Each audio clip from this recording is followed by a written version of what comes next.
morning, everyone. It's lovely to see all of you here, and we have also people joining us through the live stream, so a warm welcome to all of you. And today we will have a very interesting discussion about the Baltic economies. We have a panel of very distinguished experts here with us today. So Mihkel Nestor, who is the macroeconomist from SEB Estonia, Dainis Gašpuitis, macroeconomics expert from SEB Latvia, and Tadas Povilauskas, macroeconomist from SEB Lithuania. And today they will sort of dissect and try to open up a few of the myths and misperceptions that are probably lying around about Baltic economies in each of the countries, and to see if they are true or not. So without any further ado, Dainis, the floor is yours. Good morning, everyone, and it's my pleasure to meet you all here in Riga at SEB premises, and thank you for joining us also via internet. So, some words about origin of this event. Some months ago we met in Tallinn. Mihkel was hosting that time informal meeting, and we were discussing a lot of things around politics, economy, and social life. It was really interesting for me, and I thought that this is worth to repeat such kind of discussion, but this time also involving broader public and share views that sometimes seems quite similar, but when we talk with people from other countries, they turn out to be quite different. So how we will proceed? This time also we try to find a bit unusual format. So we will give you one presentation, but we will present all three. So we will discuss through slides about things that we found important today to show. That will be in the first half. And in the second half we will give also floor to you.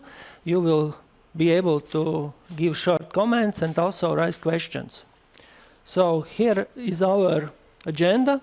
So we will go through general trends, touch upon demography trends. Also what is very important now is situation in the labor market and also regarding wages. And also touch upon how do we look from the competitiveness point of view. And what is very important now are taxes. So what are the latest trends in all three countries regarding taxes? So let's get starting.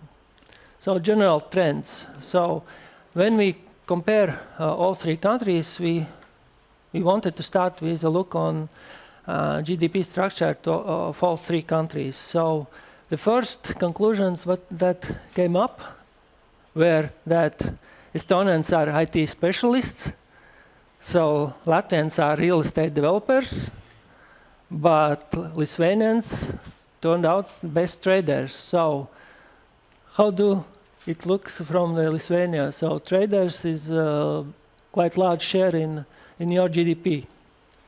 Yeah, but that's not the aim. We are willing to see ourselves in the future, in the maybe next decade, as we all understand that low added in trading or in transport segment is rather low compared to IT or financial services or professional services. So maybe it's one of the reasons why we have the lowest average wage in Lithuania, and we have quite high income inequality. So I hope that in the next decade we have a higher share of higher valued industries, but for the moment it's the situation that, as I mentioned, lead to the lower wages and higher shadow economy. So I think also for Latvia it's quite challenging time when we talk about transit sector, and I think that it is also was that I heard that you are also aiming to increase financial service sector and financial service export. Yeah, assuming that the shared service centers are expanding in Lithuania quite fastly. It's more than 12,000 of employees are currently working in shared service centers. I don't know the numbers in your countries, but yeah, this sector is expanding quite fastly, and of course, especially in Vilnius, it's one of the reasons why we have a disparity of wages, that wages in Vilnius in our capital is increasing very fast, and in other regions the wages are increasing at the lower pace. But that's again, we all understand that shared service centers need qualified, but at the same time lower labor costs market. So when our countries will become too expensive for them, it's most likely that the shared service centers will be moved out. So it's anyway could be temporary. From my point of view, it's temporary in this decade, but what will happen in the next decade, it depends on us. Okay, yes. And when we look on Estonia, so we see that you name your IT specialist. So what is behind this share? The name is very good, IT specialist. That we all like to be.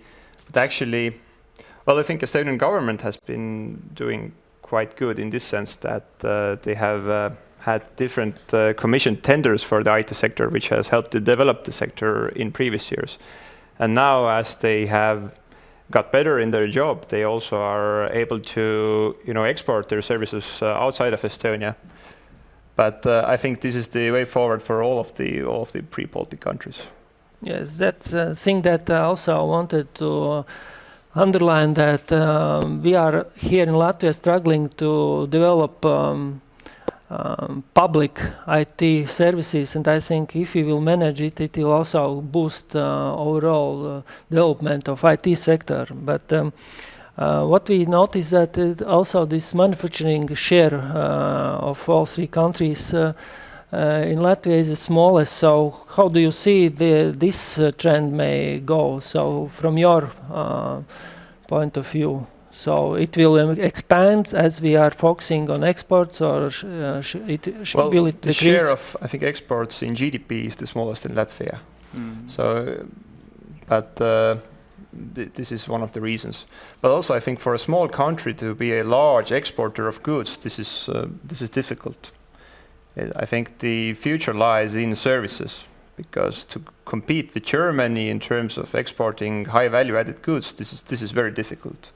But selling industrial design, for instance, seems more like the way to go forward. Yes, and that this could be also difficult to measure, this productivity growth, because if service sector is expanding, it's difficult to measure how productive it is, and therefore it's also a question as when we will talk about wages. So how do you see it? How do you assess? Do we have similar GDP structure and? Well, as you said, there are some differences, but in broad terms, they're not too large.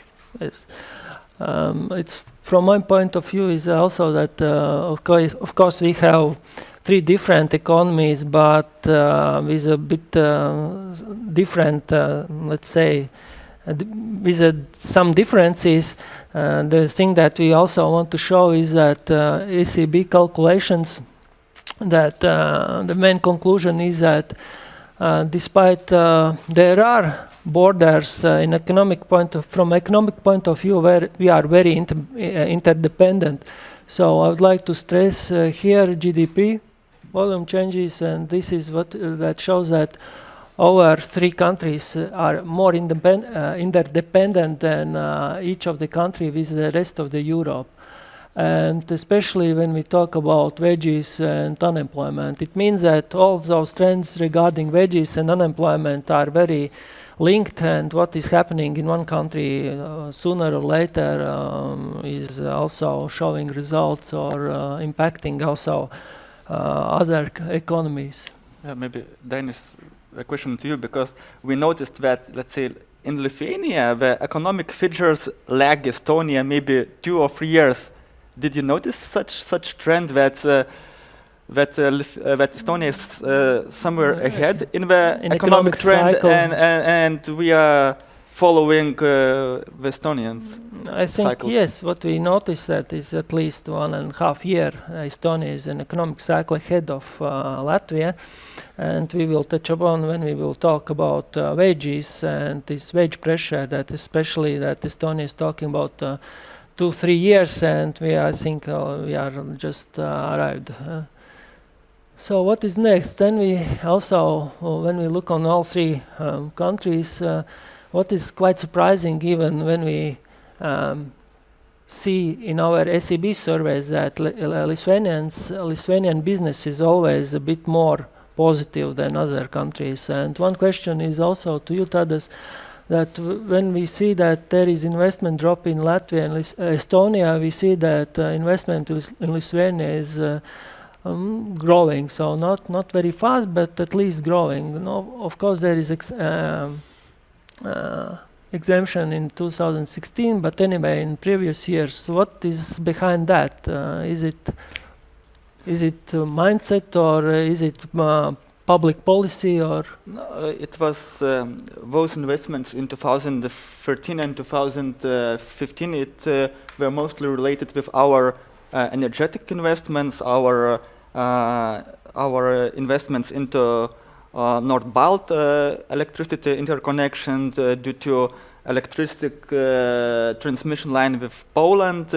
It were very large investments, so we had contrary situation in investments due to compared to Estonia or Latvia. But I think it was the past, and looking to this year, I see that in Latvia and Estonia, when investments are recovering more rapidly compared to Lithuania, and that's one of the issue in Lithuania, that we historically lag in terms of on the investments level. Let's say compared to GDP or other numbers. So that's one of the problems we are facing, and of course private investments are growing at maybe around 10%, but we are still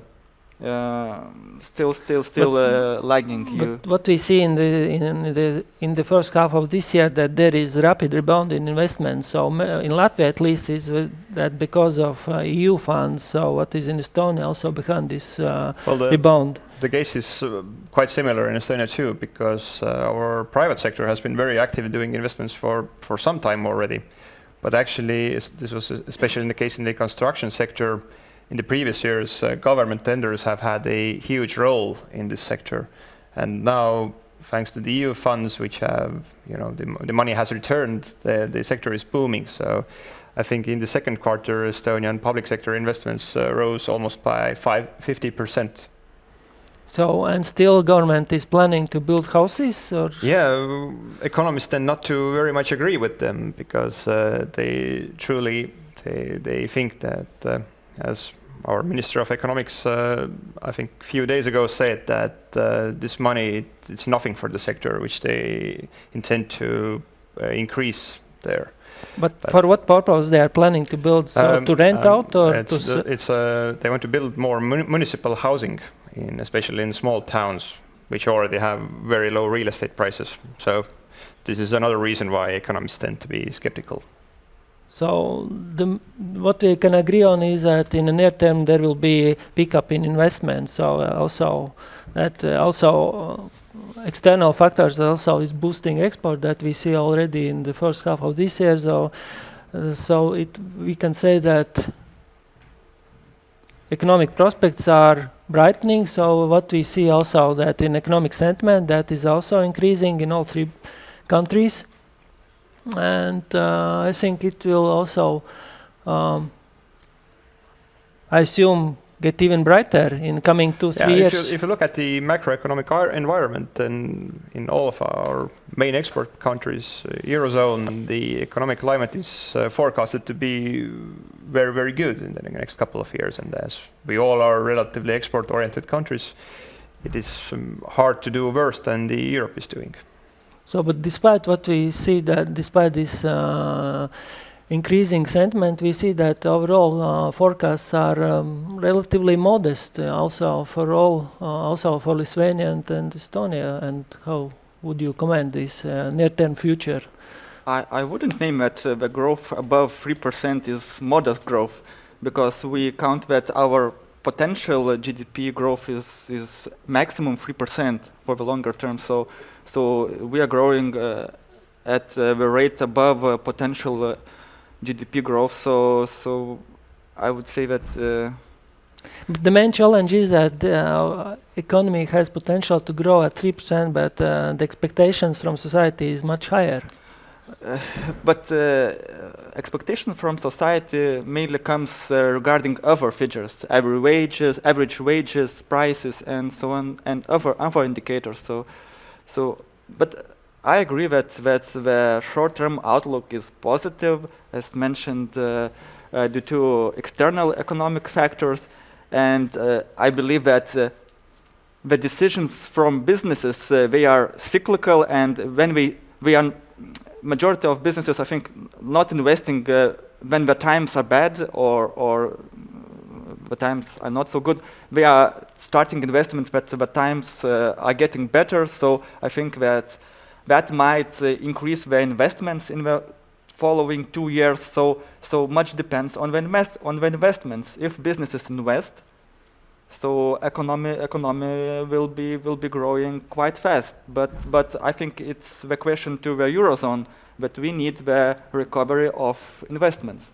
So some year ago, I read a lot of briefings from Estonia that you are time by time discussing why the growth is so slow, and so while Latvians are doing better. So now you can be a bit better feeling. We found out that the growth wasn't that low because if the forecasts aren't too accurate sometimes, then also the statistics sometimes are not very accurate, because we believed that last year the Estonian economy grew by 1.6%, but now they revised the number and now it's 2.1%. So our worries are gone. But it's very hard to build your economic policies on the GDP numbers when they tend to change that much.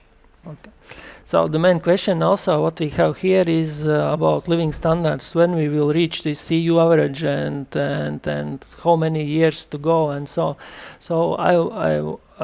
we put this GDP per capita and purchasing power standards. And what is interesting that, and one of my theses is that EU average is not granted for us, and these other countries' examples show. For example, this lowest line shows that, for example, Bulgaria is not converging, let's say, or very, very slowly. Romania is doing a bit better. And what is also, we have to take into account that current convergence is also partly financed by the EU. And this is also a question, for example, and that is interesting to learn, that, for example, Turkey, since the crisis, has the same pattern as Latvia, and of course, for example, that there is arises question: will we get into this middle income trap? Because what we see that, for example, Slovenia is struggling and is, let's say, not converging. It is at the level that it had at least 10 years ago. So the main question is, how do you see what kind of discussions are in your countries? Are you more upbeat, or what is your time frame, and what are expectations? Well, Lithuania looks very good already now, and they have surpassed Estonia regarding at least GDP per capita in purchase parity standard. Yes, this is and it's quite questionable figure for us, because it means that why does it happen? It's because our price level is very, very low compared to Estonia, and but I don't know. If you ask ordinary Lithuania, if the prices are so low compared to Estonia, no one would accept that. But I think that's the effect that public services are much cheaper in Lithuania. I don't know, maybe if it's some kind of a matter of statistics calculations. But when we compare the price level of various goods, we see that statistically, let's say, public services such as health or education is much cheaper in Lithuania. So maybe it's one of the reasons why we have similar GDP per capita because of low price basis. So, and about the trend, so what are you expecting to reach this EU average, or is this such kind of goal, or what are you focusing on when you talk about such kind of... The closer you get to the sun, the harder it is to approach it, I think. But,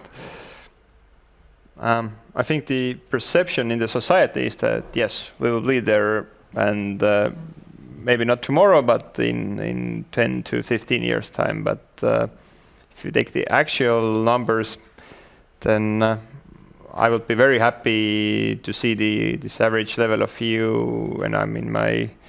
In your lifetime? Yes, when I'm 70. Okay, by retiring. Yes. Okay, so that's again one of the issues that most probably that will be quite topical in our societies, because this convergence may, let's say, stagnate in, let's say, in the medium term, because if we will not manage to solve all those structural reforms and also competitiveness issues that we will talk a bit about later. So, at least here, there is, we wanted a bit to specify, we also like to compare Latvia, at least Latvia, to Estonia, and also there is one of the questions, not as much to reach this EU average, but when we will, or are we able to catch Estonia? So, view from the Estonian. We made some kind of a back of an envelope calculation that we presume that Estonia's GDP per capita will grow 2% per year, and in Latvia and Lithuania 3%. And in this case, Lithuania would surpass Estonia in 2031 and Latvia in 2038. But this is just on back of an envelope calculation. So in reality, if you look at the recent growth rates of the countries, I guess the growth will be quite similar in all of those countries. So, and but as you have a lot of this immigration, so that might help us to yes, could be reach that, at least that higher way. Growth in per capita terms. And what is a target for Lithuania, or what are you focusing on when you talk about, let's say, standard living standards, and what are you focusing on, or are there such kind of... we are focusing on Estonia, and we want the same wages as in Estonia or even in Sweden, but I think that it's quite difficult to expect that we may overtake Estonia if we do not make the necessary decision regarding education system reform, regarding the reduction of shadow economy, and so on. So there are much homework to do to overtake Estonia, or even be with you, Latvia. So I think it's a difficult task ahead, but everything is in our hands.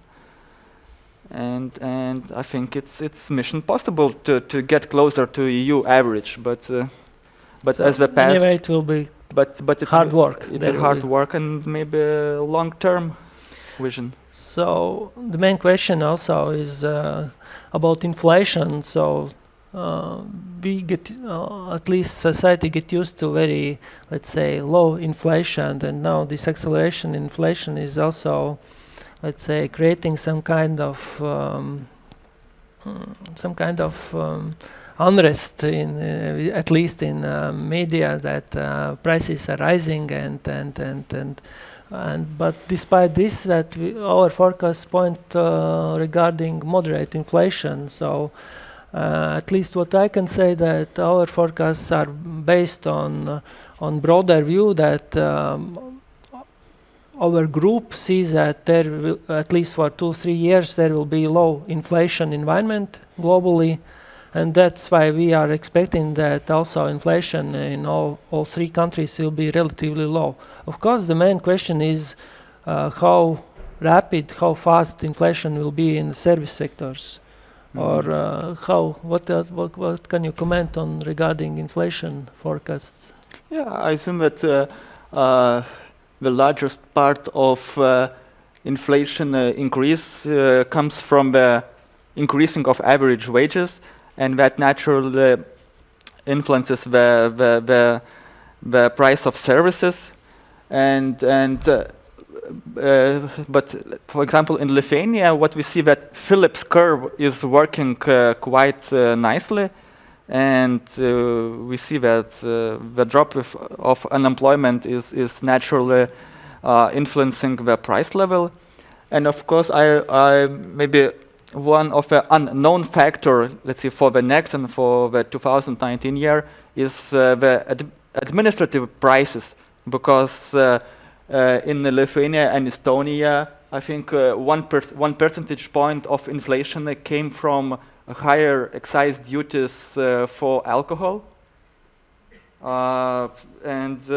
so it's I don't know what are the forecasts or the possible decisions for the next and for the 2019 regarding taxes, but of course, if the average wages will be growing at a similar pace and we have some increases in the administrative prices, so we would likely have inflation of 3% or even higher. So we have quite similar. So what is you from Estonia? Yeah, I think the story is quite the same in all of the Baltic countries. That the surge in excise duties has had an influence. The changes in energy prices. So we are more of a price takers in the global market. And about these price levels that we, at least from Latvian point of view, we don't like to see is that despite Lithuanians are ahead in GDP per capita, so we are ahead at price levels. In my view is that this is also part of a Riga effect, that Riga is setting the price level, and also this also sets that why we are higher price level, at least in Lithuania, but what we see and notice that price level in Poland is much lower than in all three Baltic states. How Lithuania is feeling this pressure, because I think this is also quite topic issue in Lithuania. So many Lithuanians still go shopping to Poland. Yeah, Lithuania feels the pressure of Poland because south of the residents of southern Lithuania, we usually go to Poland for shopping, and I don't know what we can do, because Poland is I think one of the cheapest country in European Union, both due to its taxing policy, lower VAT rate, much support to the agricultural producers. Also, it has the positive effect from its large population size. So, of course, it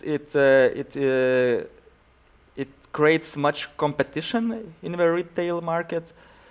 But I think it's a difficult task to overtake Poland with its price levels, and the prices are low because of flexible exchange rate. Because we see that when the exchange rate weakens, so more purchases will take place in Poland from Lithuania. But when we compare the countries, let's say Lithuania, Latvia, and Estonia, I think that current price level in Lithuania is normal if we assume that our average wages is lower compared to Latvia and Estonia. So it's natural that we have a slightly lower price level. But a bit quite opposite effect also from Finland. So you are benefiting from lower prices despite actually it's claimed that around 40% of alcohol bought in Estonia actually is bought by the Finns. So yes, low prices have been an advantage to ourselves, and well, now with the increase in excise duties, some are afraid that this will not continue, but we will talk about the taxes later on. Okay.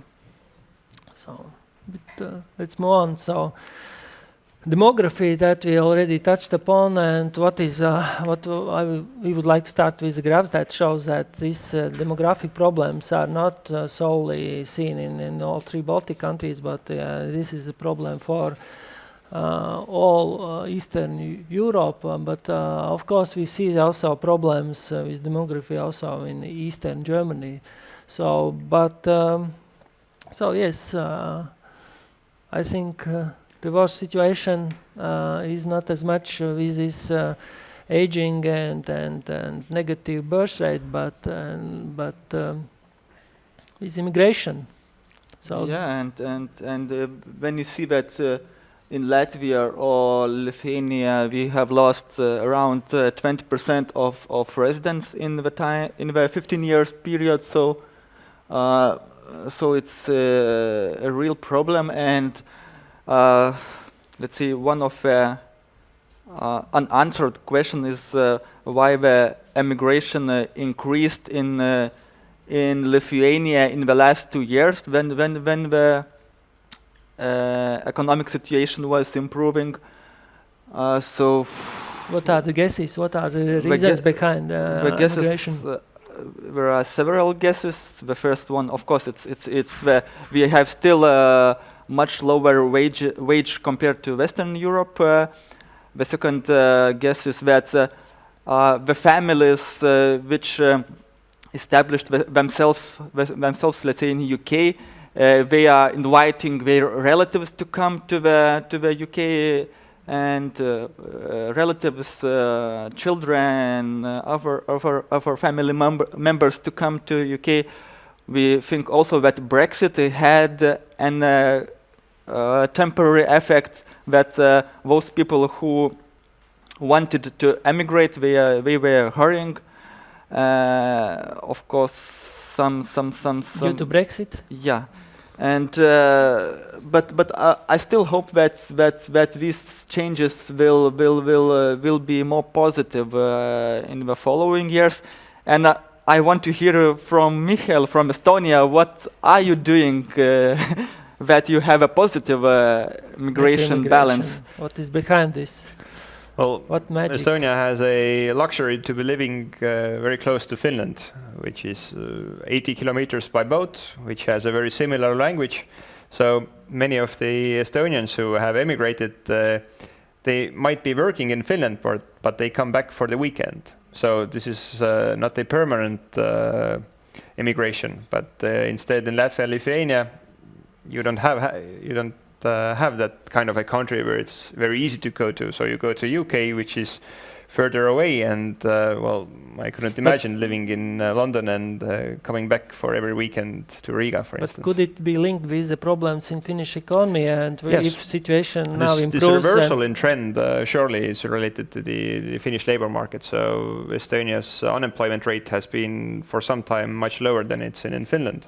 And as the wage level has been increasing with a quite fast pace, so it might be beneficial even to live in Estonia instead of Finland. And could it be that average wages already reached that level that is not anymore interested to go and find job? Well, the wage level and also the price level. So real estate, the average cost of living. So I think those are all which has influenced people to come back. Yeah, and despite this, that I think that the main problem is that our internal market is shrinking and will shrink. That the main pressure will come from also shrinking Latvian and Lithuanian market, and also that they're also talking for a while, and I think we will talk for at least many years on that. Our entrepreneurs should focus more on exports, because local market will shrink, and of course there will be difference regarding regions, and most probably Riga region and some regions as Valmiera, Liepāja, they will see increase in population, but I think that overall number of inhabitants in Latvia will decrease. So what kind of regions will prosper in Lithuania? Or there will be equal decrease in population in all regions? As you showed the first slide about the population developments in Europe, I think it's the same tendency in Lithuania and maybe in your, as you mentioned, in your countries, that people are moving to the largest cities. And in case in Lithuania, it's of course, let's say, the population of Vilnius, it is still increasing, and the population in the rest of Lithuania is sharply decreasing.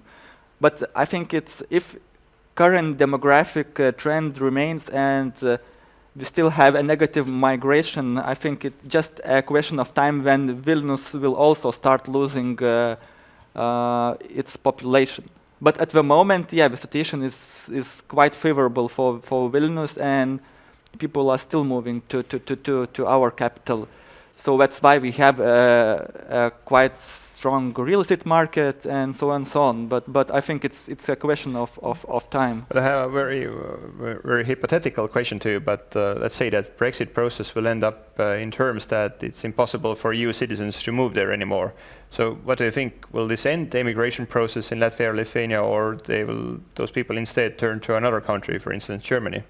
Yes, I don't think that Germany will be the next country, but 2 weeks ago I met a guy that he went to UK 13 years ago, and he said that he's considering to leave UK because he says that there is no more that UK that he went, and he is planning to move to Canada. So I think those who are already there and who are planning to leave country, they will go. So I don't know what Scandinavia, what we see that construction workers are going to Scandinavia, at least near term we see that, and what our Swedish colleagues say that construction service is booming and overheating, meaning there is increasing demand for constructor workers, meaning that those who went 2 years ago, 1 year ago, due to lack of EU funds, they will not return because they have a lot of job there. Many, of course, will go Canada or US or Australia or even maybe Germany, but I don't think that Germany will be the main country.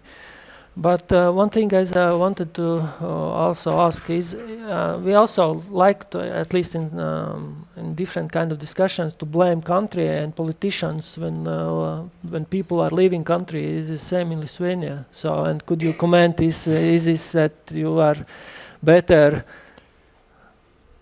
politics, policy? Well, this is a very big problem for Estonian politicians that we have a positive migration rate, because before that it used to be a big slogan on elections that we will stop this immigration and Estonian people will come back to Estonia. But now they don't have anymore that card to play out. So. But maybe they have done such a good job that now everybody came back, you know. So, yeah, of course, the government is the first to blame of everything, and I would name that one of the cause of emigration. I don't know how it's in EU and Latvia, but I would name as the lack of some kind of vision of the country, where the country is heading, prospects of economy, and the health, the psychological health of a society is not very normal. I think it's ill our society. So I don't know if it is the task for the government or for us that somehow to improve our beliefs on our economies. Mm-hmm. When we talk about history, the same situation was in Scandinavia when 20 and even more share of population left Scandinavian countries, northern countries, and left to US, where the growth and economic prospects were brighter. I think we are in the same situation.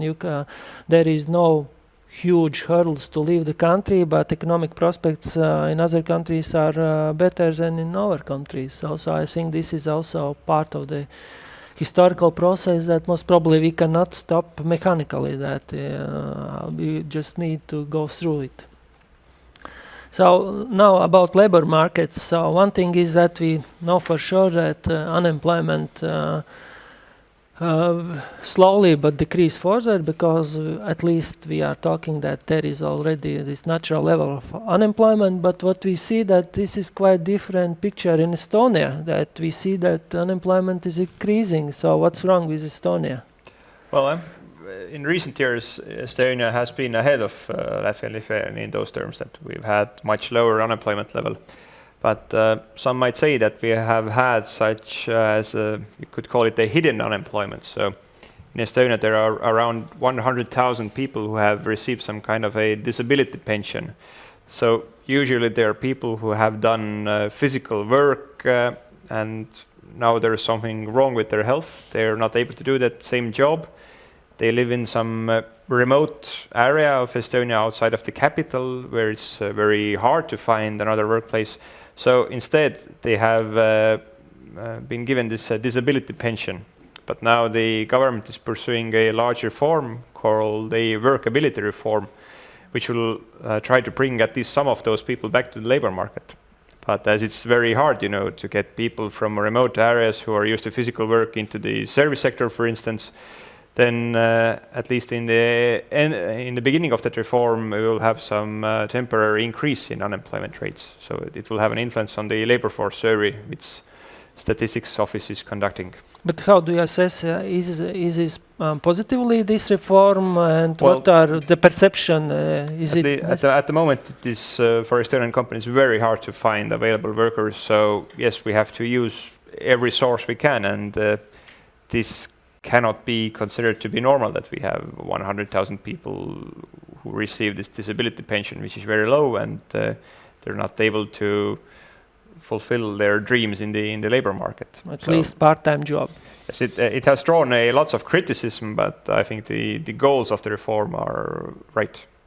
I think yes. I think at least in Latvia we will not be able to avoid such kind of review of benefits, system of benefits, and so. But what about system unemployment comments? I agree with you, but we will have to follow Estonia in this matter, because in Lithuania there are 200 disabled people who are receiving disability pensions, and just 50,000 of them are working. So it means that 150,000 are not in the labor market, and of course not of them are able to work, but it's the task of our society to introduce them into the labor market, assuming that the businesses are lacking both skilled and unskilled labor.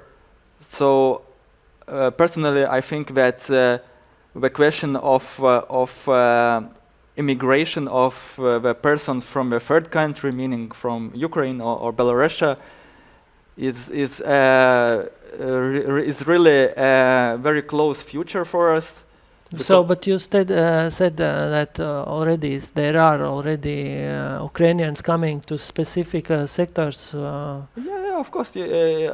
But it's already creating some kind of, let's say, discussion within society, or no, at the moment, because maybe a majority of persons from Ukraine are working as truck drivers in our road transportation companies, so we are driving in Western Europe, and nobody in Lithuania sees them. But when the service sector, let's say hotels, maybe restaurants, coffees, will start employing people from Ukraine, it might increase. The questions of in the society regarding these persons might arise, but I think that we cannot avoid this trend. Yes, I think so. That selective and smart immigration policy is necessary for our country. So the main problem is that to find this balance where it is, and I think that we will not avoid due to this demographic situation that you saw. Because historically, it's just a history that almost every one country that is developing into the next stage, let's say fewer and fewer people are willing to work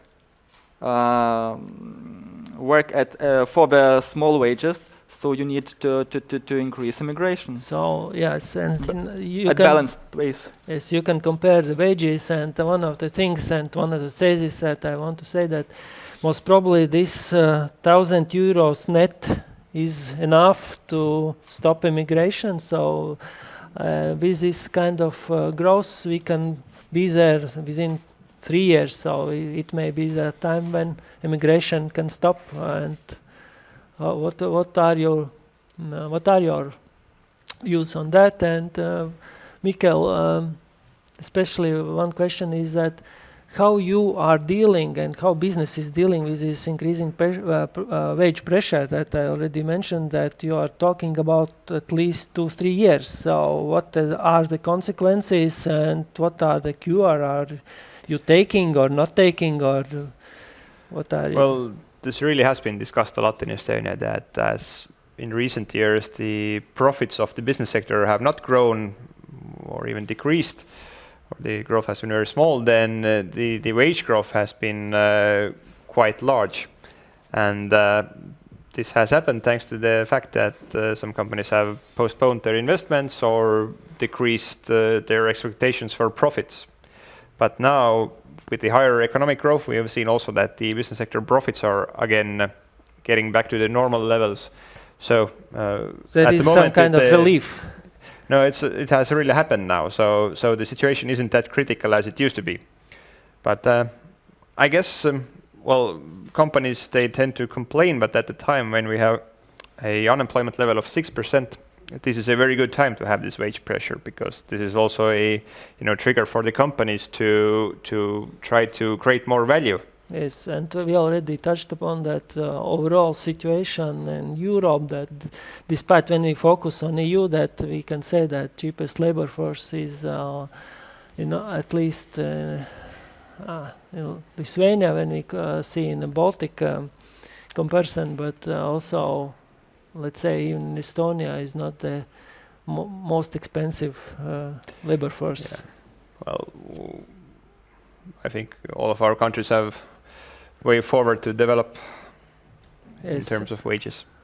So we hope with this increase in investment, this growth in productivity will also rise, and of course we see that this unit labor cost is pressure is quite clear.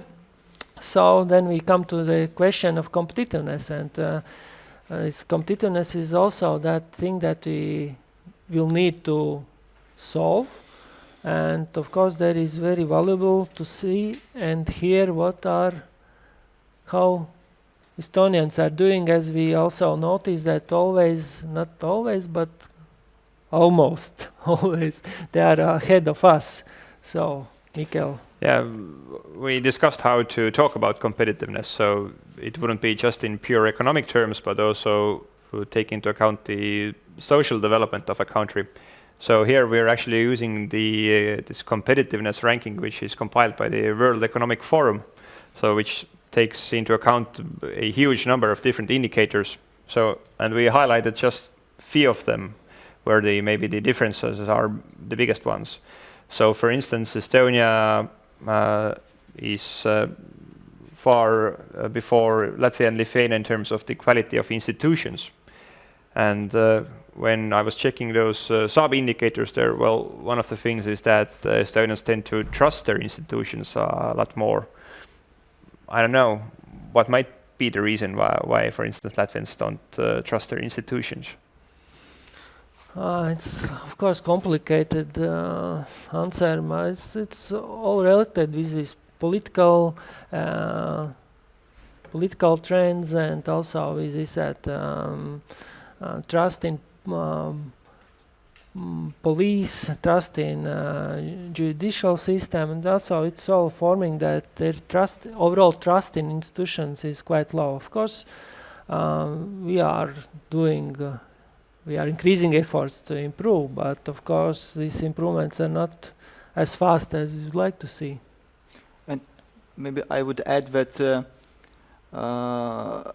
one of the reasons why Estonia is ahead of us in the sector of institutions, it's maybe that you are providing more services electronically and it is much easier for the people to get the services by electronical in an electronical way. And in Lithuania, I think it's maybe the situation is improving, but it's still the problem of nepotism, of briberies, because we have. But of course, it's not the similar story among the institutions. Let's say in police. Recent surveys demonstrate that the bribing in police has almost vanished, but we, let's say, have the large problem in the healthcare sector. So it's not the unified situation, but because you could see also from here that in healthcare and education, Estonia has a significant lead, and other indicator which I checked was that what is the share of higher education graduates in these scientific or technical fields.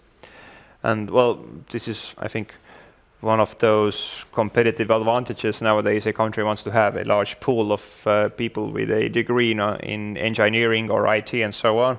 So this you are better to meet current new type of economics or development trends. Yeah, but compared to Germany, for instance, where the share is 37%, the significance with Latvia or Lithuania is nothing. So what are the cure? What would she do? But I don't know how about Latvia and Lithuania, but at least in Estonia, for instance, IT has become a very popular thing to study. So what is the situation here? We are trying to promote and struggling to get results, but of course this is a trend that we want to, let's say, continue. Because at the moment, if you have studied IT, then you don't even have to graduate university to get a very good job, usually.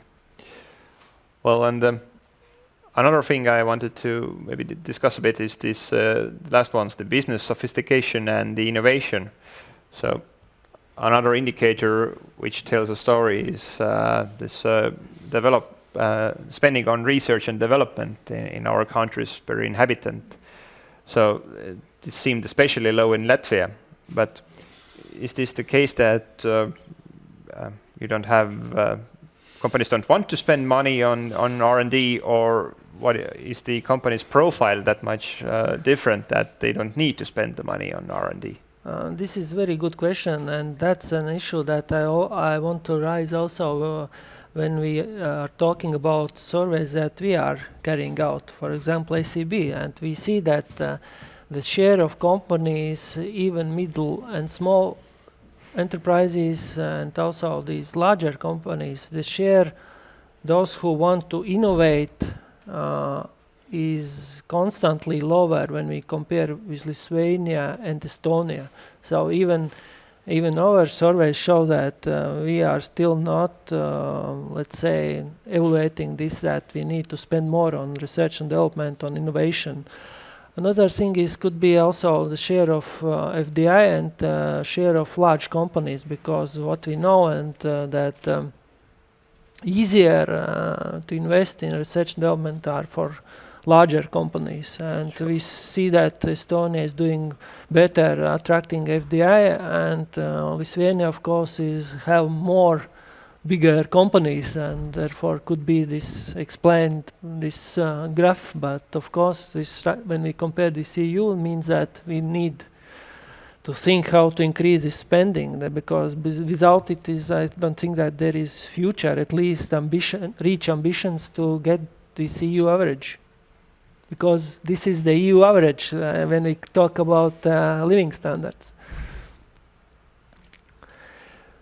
So, and our final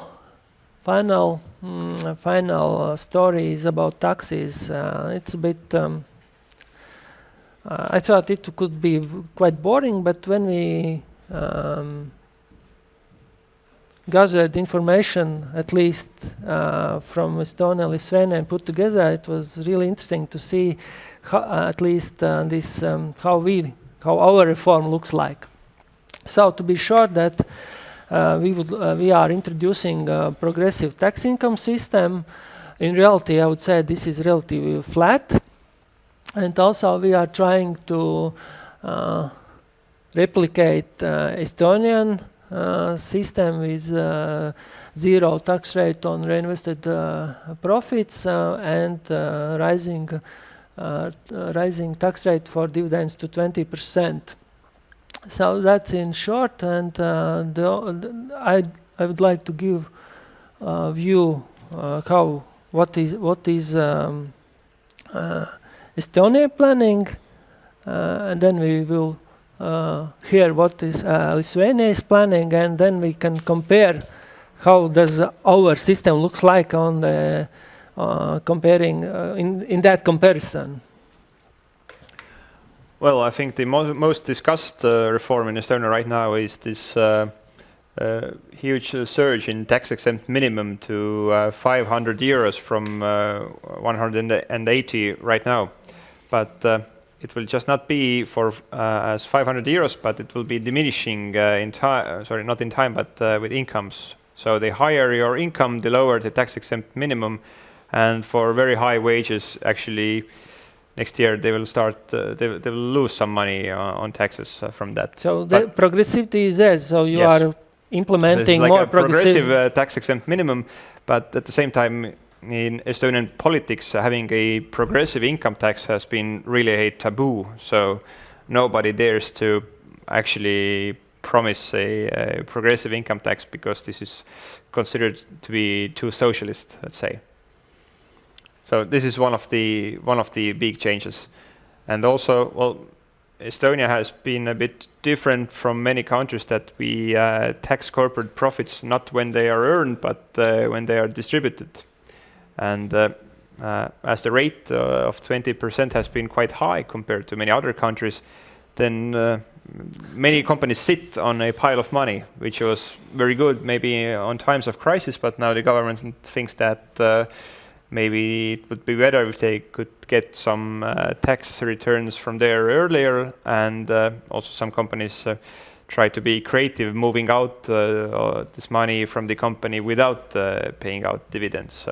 So it's quite interesting to learn that we are following your example, and now you are trying to follow our example. So you are trying to decrease from 20% to 40% because to be a bit more competitive comparing to us, but that's not the case anymore. So we are trying. So our government should somehow, coordinate their possible tax changes. There wouldn't be so much need to do things differently all the time. So the main thing to just elaborate, so there will be decrease from 20 to 14%, and for some regimes there will be still 20%, yeah? Yeah, if your dividend payouts are irregular. Mm-hmm. And well, what concerns finance sector is this advanced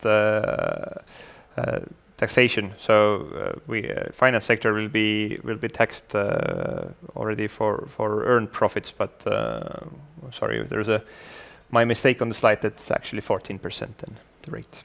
Mm-hmm. So and still, despite you have advantage regarding excise taxes, and many Finns are going to buy alcohol, but you are still trying to rise excise tax, and Finns are not happy with that, so they are planning to. Yeah, the Finns have also planning some reforms of their current alcohol taxation system. So actually, nobody is too sure how it will end. But the alcohol producers and sellers are very critical concerning those surges in excise duties. So when I was in Estonia, first question I got in SEB premises, when we will raise excise tax, yes? Yes. So and it has been a lot discussed how now some Estonians go to Latvia to buy their alcohol, but yeah, in a very broad macro picture, this is just a drop in the sea. So trend is similar, and what we can conclude that also you are also watching what we are doing in not too closely as yes, yeah, not following each other as it could be necessary. So and bit about what Lithuanians are planning. So there are a lot of interesting things. But first I would like to mention that these proposals are just from government, and they have to be approved in the parliament in the autumn. It's most likely that not all of these proposals will be confirmed. And I would agree that we are moving to more progressivity, because it's a natural answer to such problems as income inequality, as comparably large taxing on low earners. So our government is willing to reduce taxing wedge on low earners, and we have the same system as Estonia is preparing regarding personal income, because we have a progressive tax exempt amount, and we are willing to equal this sum to the minimum monthly wage. So when monthly minimum wage is increasing, we are increasing the maximum tax exempt amount. There will be no income tax on minimum wage. Yeah, that's right. And speaking about the corporate income taxing, we are not following Estonia and Latvia. We're still planning to tax the earned profits, not distributed, and we are going in such a way that we are supporting those companies who are investing, because let's say if you are investing in certain investments, you can reduce your taxable net profit. We think that it's... but is it focused on specific sectors or No, just if you are investing, let's say, in the new equipment, you can reduce your taxable amount by this investment. So our government, and I agree that maybe it's more not efficient, but definite measure to increase the investments. But it's quite complex to count what the investments were made, and it's quite difficult for businessmen. So it's more easier to have the system as you're planning, or Estonia has, let's say, to promoting investments. But I think that Lithuania still is attractive for those companies who are paying out dividends. We have a 15% corporate income tax. So it turns out that we will not be attractive for companies, especially those with foreign capital who are investing and with the purpose to receive regular dividends. So in that perspective, will not be very attractive. Latvia. I think you will be more attractive for investing companies because, let's say if you are a financial, let's say you are providing professional services, so it means that most likely you are not doing investments into tangible assets. So it means that if you are a service company and you are investing, it's better to have your system than just distributed profits are taxed. So I think that from my point of view is that for the companies, for the investing companies, it's better to have the taxing system as it is in Estonia and Latvia. So, and you are also planning to increase excise taxes, and a bit what are... Yeah, we are planning to have some changes in the VAT, in reduced VAT ratio rate from 9 to 15%, but I think it is minor. It will be minor changes. Yes, and you can see this, let's say, short summary of potential tax systems in all three Baltic countries, and I think with this slide we can also conclude our performance and also give floor to you, and you can also raise questions or give comments regarding what you heard, or let's say we can clarify what we want to maybe I will ask. Yes. My first question. Let's say because we are starting the discussions regarding minimum monthly wage in Lithuania, and we see that you are doing a really sharp increase in minimum wages by 50 euros. So my question is how businesses accept such a high increase in minimum wages, and what are your expectations about possible effect on businesses and on inflation? It's quite a hot topic here, and what we see that entrepreneurs are resisting this, and it's mostly a political thing. And what we see, this trend is global. We see that as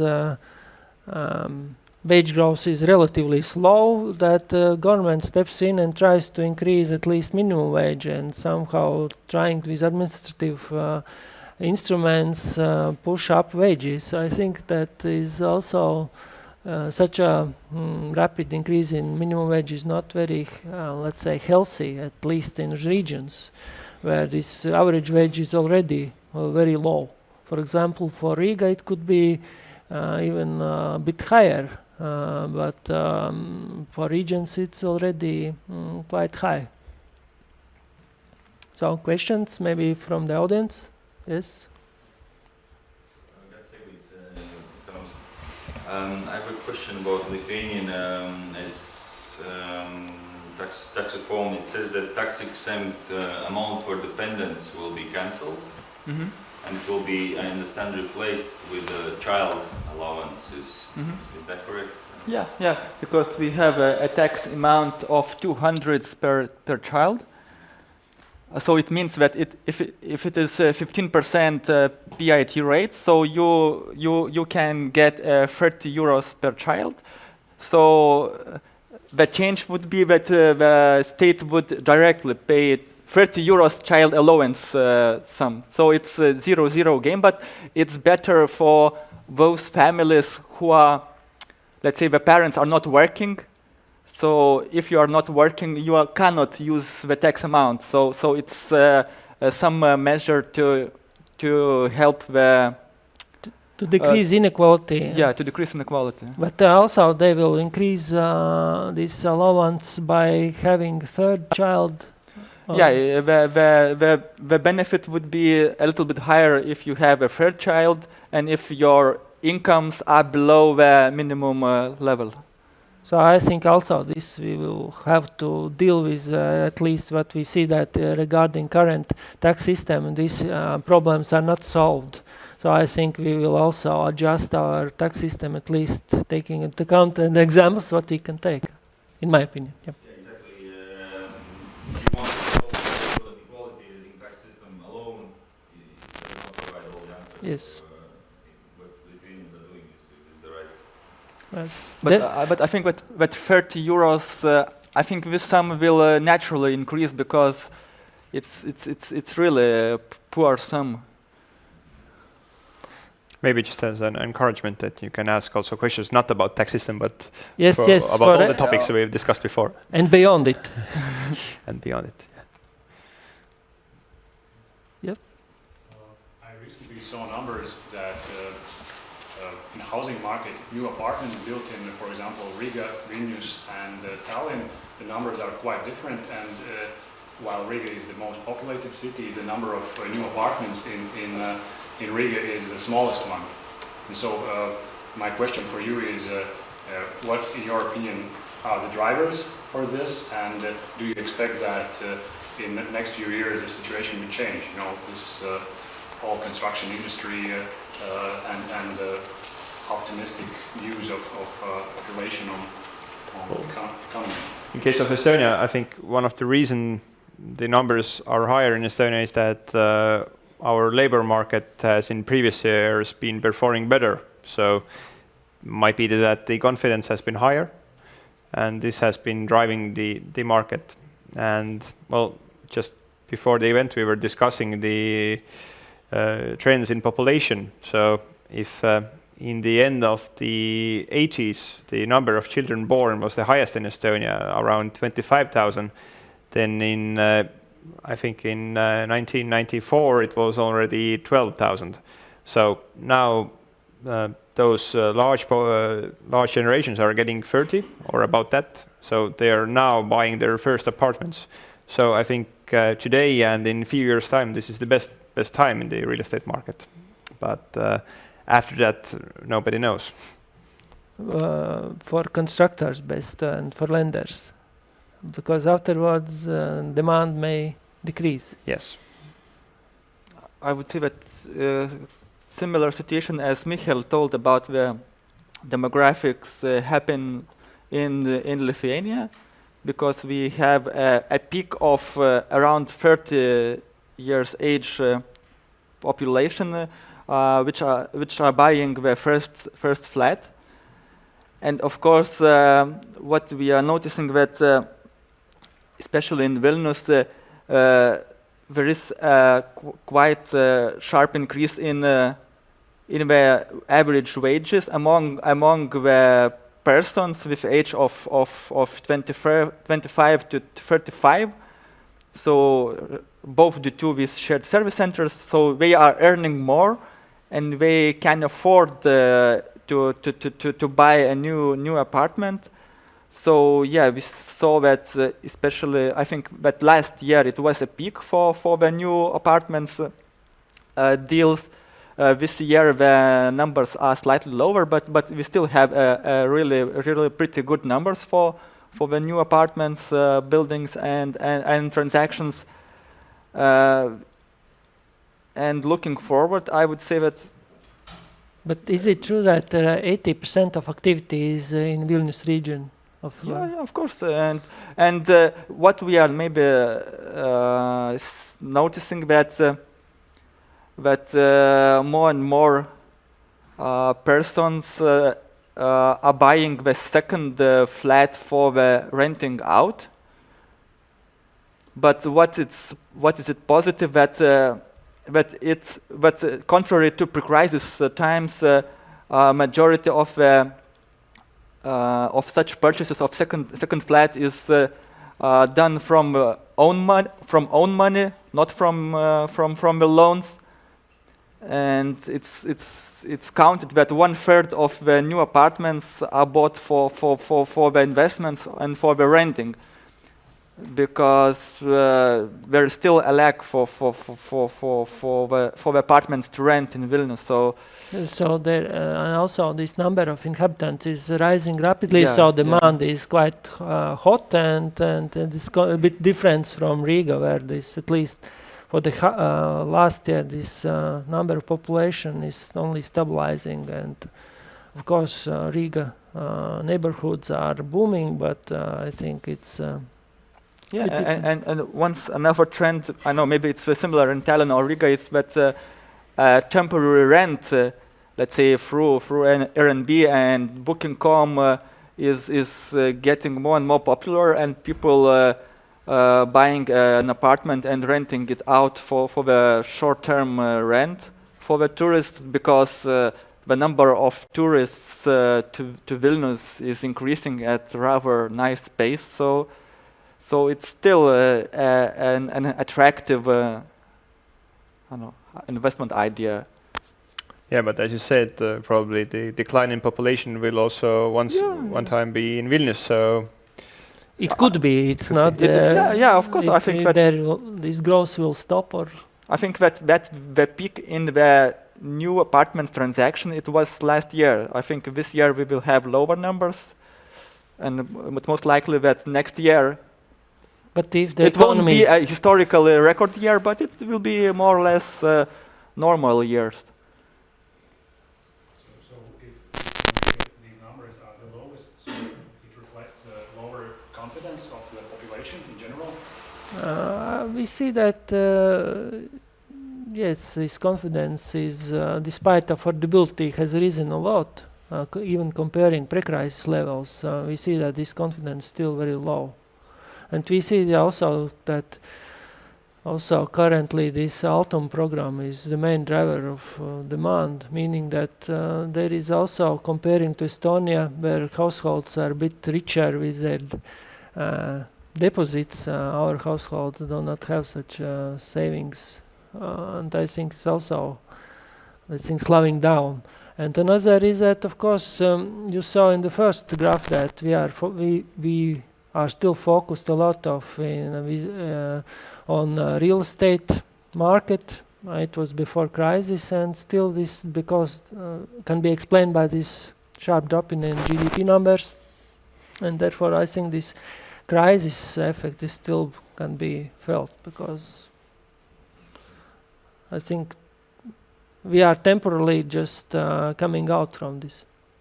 We actually have one question from our viewers through the live stream. So it's a question for, so Estonia has boosted the child benefit for families with 3 or more children. And also Estonia plans to rise the non-taxable minimum for low incomes. Do you expect that these measures will boost the consumption? Yes, for the next year, definitely. So we are quite optimistic about the surge in private consumption. Especially this increase in tax-exempt minimum will have a huge effect. Yep. Well, there are some discussions on the possible overheating in the labor market in case of Latvia, with the unemployment rate being close to or below the national rate of employment, and the productivity wage gap, I mean the wage growth being faster than the productivity growth. Is the situation similar in Lithuania and Estonia, and would you consider it a sign of economy entering a boom phase? Well, I guess the wage growth has been even faster in Lithuania and Estonia than in Latvia, and also the unemployment levels are very low. But well, the natural rate of unemployment tends to change also with different economic conditions. So if we will have a long period of very low unemployment, then also the natural rate goes down, which is also, it has logic in it, because people get better in their jobs. So at the moment, as we see that also the profits of the business sector are on the rise, so the concern isn't maybe as imminent as it used to be, or Yes. What do you think? I think now it was pressure for higher wages, but now we see with this better economic activity, entrepreneurs will be able also to meet this demand. But of course, we already discussed that in part it's also necessary to rise to stop this immigration, because demand for higher wages, at least what we see, this net wage of 1,000 euros in surveys also in Lithuania is necessary to reach. Then we can also then start to think how to, let's say to find other measures to solve this problem, because what we also notice that with this service development, it's also difficult to measure changes in productivity, and it's a global issue. We see that this productivity growth is very slow all over the world. So I think we hope with this increase in investment it will also a bit accelerate. But generally I think in the near term this productivity growth will be lower than wage growth. So I think this is also part of the story with this relationship between employees and employers. How to share this, because I think it's also a discussion that how much employer is ready to pay for their employees. For instance, the very popular belief in Estonia is that the employers are paying too little for their employees and just having all the profits for themselves. But actually, when you take the share of labor costs in GDP, then we are far above of the level of some richer countries. Yeah, but sometimes there is no other options. Yeah, and I would agree that in case of Lithuania, we are most likely below the natural unemployment rate, because the increasing inflation indicates that we are already below this level. And does it indicate about the overheating of the labor market and economy? I would say that we are in the late growth stage. That when the economy is growing and when the demand is growing, and especially external demand is growing, so we have natural effects that unemployment is really low. But everything, I think, depends on how external markets, let's say Eurozone, how it will be living in the next several years.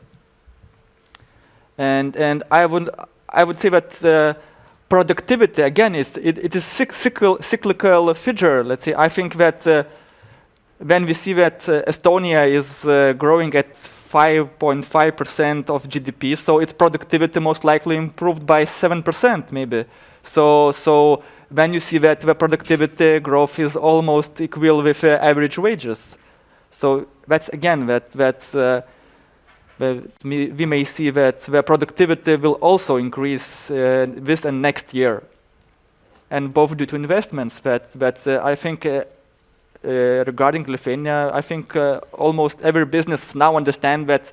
But looking forward, you will see that there will be a lack of employers because many people left country. So either you invest or upgrade your processes, either you will have serious problems. With the Baltic wage levels, I think in today's environment, having this wage pressure is a good thing.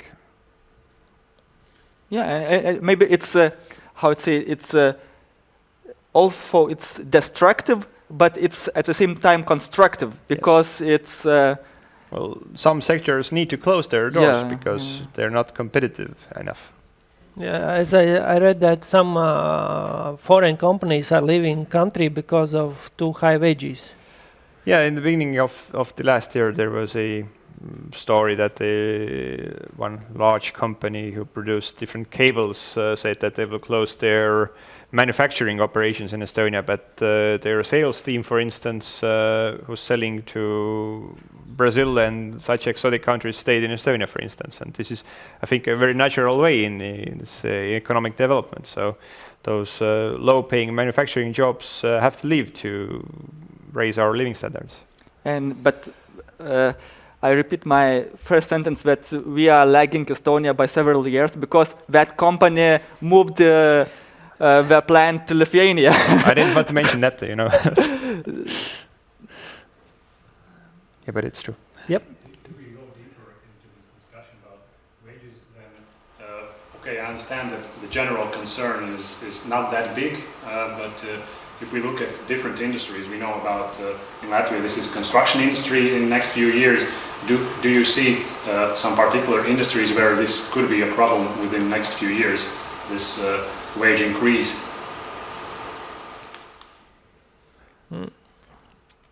Well, if you mentioned the construction sector, then in broader terms that might be a problem. So we all know what happened 10 years ago when there was a construction boom. So every willing young man went to work for the construction company. So we don't want to see that happening again. Yes, and that's, I think, one of the risks that, okay, we can assume that less competitive companies will close and labor force will move more towards more, let's say, competitive companies. But it could be also the case that they move where the wages are higher, and wages are higher in sectors where this overheating may occur, and it may cause a bit also imbalances also in the labor market, as Mihkel told that if there will be demand, so many will move to construction service, or at least will not decide to study or something, that it also a bit makes some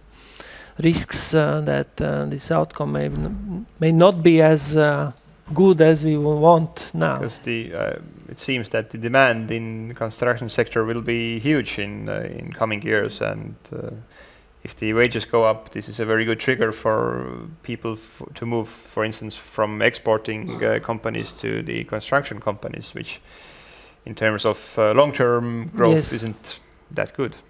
Therefore, there are, of course, risks in that sense, because I think that there are not every employees, let's say, dedicated to specific sector, that they can also change sectors, and the main problem is that not to create huge bubbles.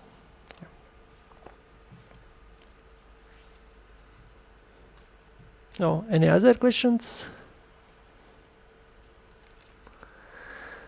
So then I think we can also close this formal part and continue discussions in more informal environment.